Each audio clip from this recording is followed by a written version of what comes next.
So ఎవరైతే job seekers ఉంటారో IT ఇండస్ట్రీలో జాబ్ తెచ్చుకుందాం అని అనుకునేవాళ్ళు వాళ్ళు ఈ అప్లై చేస్తున్న ఈ ప్రాసెస్లో వాళ్ళకి వేరే జాబ్స్ కూడా అంటే వేరే నాన్ ఐటీ జాబ్స్ రావడానికి కూడా అవకాశాలు ఉంటాయండి. నాన్ ఐటీ అయినా ఉండొచ్చు ఆర్ ఏదైనా మంచి రెప్యూటెడ్ ఆర్గనైజేషన్స్లో జాబ్ రావడానికి అవకాశాలు ఉంటాయి అండ్ మంచి ప్యాకేజ్ కూడా ఇవ్వడానికి అవకాశం ఉంటుంది. మరి అలాంటి సిచ్యువేషన్లో నేను వేరే ఆర్గనైజేషన్స్ అది నాన్ ఐటీ కాదు బట్ ప్యాకేజ్ మంచిగా ఇవ్వబోతున్నారు, మరి జాయిన్ అవ్వచ్చా అంటే నా సజెషన్ అయితే మాత్రం ఇప్పుడున్న ఈ ఐటీ సిచ్యువేషన్కి ఈ సిచ్యువేషన్ మీకు తెలుసు, ఐటీ ఇండస్ట్రీలో సిచ్యువేషన్ మీకు తెలుసు. ఉంటే ప్రాజెక్ట్స్ ఉంటే ఉంచుతారు, లేకపోతే తీసేస్తుంటారు. మళ్ళీ వెతుక్కోవాలి అండ్ కీప్ ఆన్ అప్డేట్ చేసుకుంటూ ఉండాలి స్కిల్స్ని. Okay, so and heavy competition ఉంది, ప్రతి జాబ్కి కాంపిటీషన్ ఉందండి ప్రజెంట్. ఇది ఈజీ, ఇది త్వరగా జాబ్ వస్తుంది 1 month 2 months అనడానికి ఏం లేదు. సో అందుకని నా సజెషన్ ఏంటంటే మీకు ఏదైనా జాబ్ వస్తే మంచి ప్యాకేజ్ అయితే జాయిన్ అవ్వండి.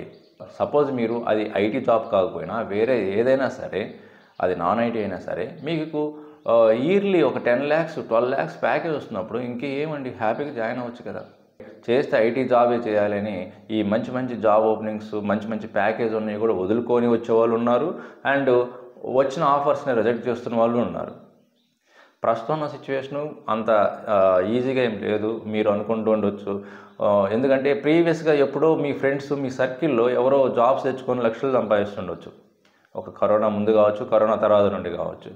బట్ ఒక్కదాన్ని కంపేర్ చేసుకుంటూ ఇప్పుడు మీకు మంచి ఆఫర్స్ వస్తున్నా కూడా అండ్ ఆల్రెడీ చేసేవాళ్ళు కూడా 30,000 40,000 ఏదన్నా చిన్న గవర్నమెంట్ జాబ్ చేస్తున్నారు, రైల్వేస్ చేస్తున్నా కొంతమంది అప్రూవ్ చేయాలి కూడా ఉన్నారండి. ఇలాంటి వాళ్ళు కూడా ఐటీ ఇండస్ట్రీలో వస్తే ల్యాక్స్ ఆఫ్ ప్యాకేజ్ వస్తాయి, నాకు ఈ 30,000 40,000 సరిపోవట్లేదు అండ్ ఈవెన్ సమ్ బ్యాంకింగ్లో చేసేవాళ్ళు కూడా ఇలాగే ఆలోచిస్తూ ఉన్నారు అండ్ మూవ్ అవుతున్నారు.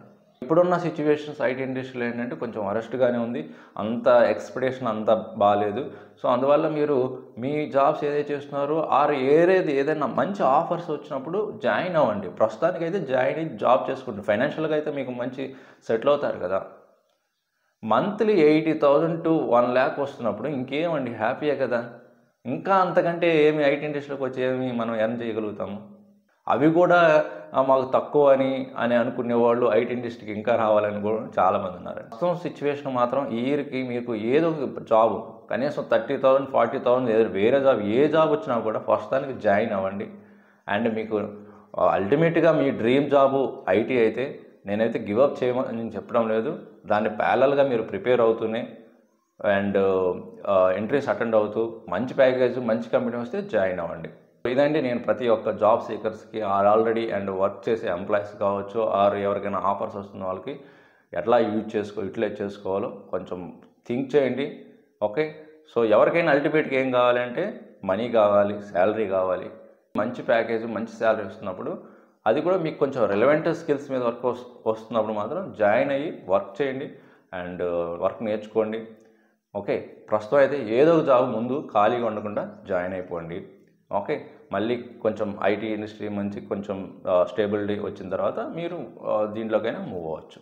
ఓకే, సో మీకు ఇంకా ఏదైనా డౌట్స్ ఉంటే కామెంట్ రూపంలో తెలియచేయండి అండ్ కంటెంట్ నచ్చితే లైక్ చేయండి అండ్ మీ ఫ్రెండ్స్కి కూడా షేర్ చేయండి. సో ఇంకొక మంచి యూస్ఫుల్ కంటెంట్తో మళ్ళీ కలుద్దాం. Thank you very much.